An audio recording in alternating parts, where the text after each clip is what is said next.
lives around the clock. The UK population is getting older, with nearly a fifth of our nation now aged 65 and over.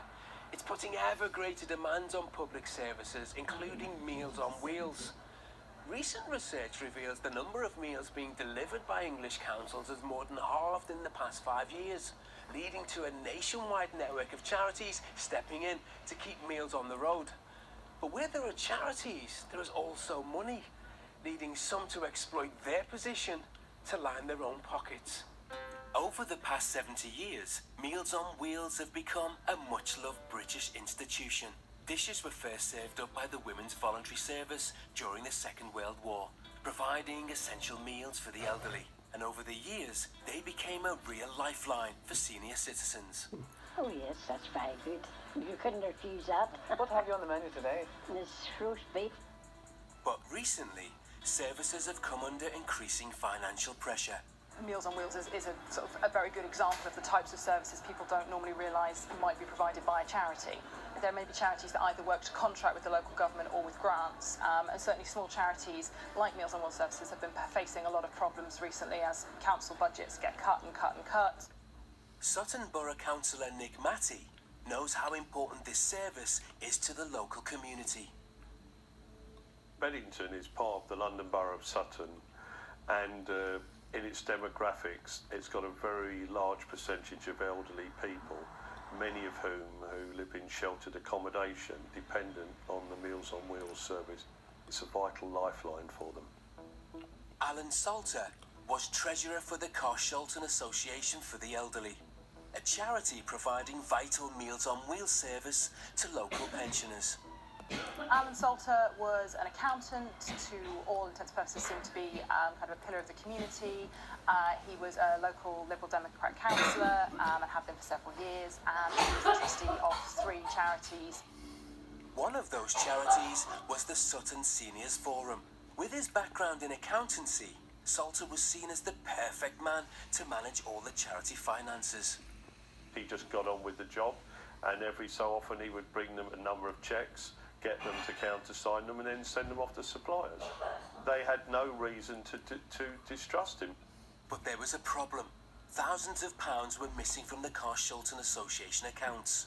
Salter was in charge of managing the finances, but he needed to get all cheques countersigned before any could be cashed. So where was the money going? An internal charity investigation revealed the truth. It seems that he was forging the signature of other trustees, including the chair. Between July 2015 and May 2016, he seems to have written himself about 26 separate cheques.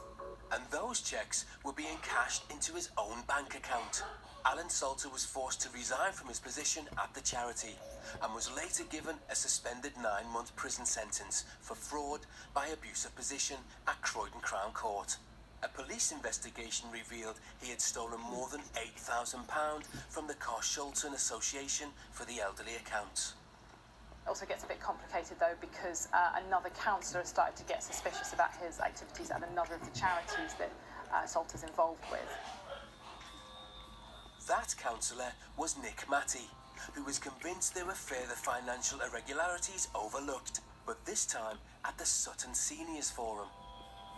When I downloaded their accounts, I could see that they'd got a debtor for £3,750, and I assumed that that must be money that was owed to them by Alan Salter.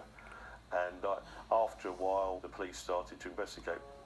Salter had once again been stealing from another charity, this time pocketing £4,000 from the Sutton Seniors Forum, bringing the total he had defrauded from charities to over £12,000. He told the judge that he'd been living beyond his means and he needed some way to fund that. It seems that he was taking the money from Sutton Seniors Forum to fund a lifestyle that he kind of aspired to. Salter pleaded guilty to the fraud, and following an investigation into the Sutton Seniors Forum case, the Charity Commission found serious weaknesses in the charity's governance and financial management. Nevertheless, the charity managed to survive Salter's scam. The same cannot be said for the Carshalton Association for the Elderly. 17 months after Salter's conviction, the charity running the Meals on Wheels service closed its doors for good. My reaction is sadness that a charity that was doing such a good job by of great commitment to the elderly, has had to be shut down. What makes the Allen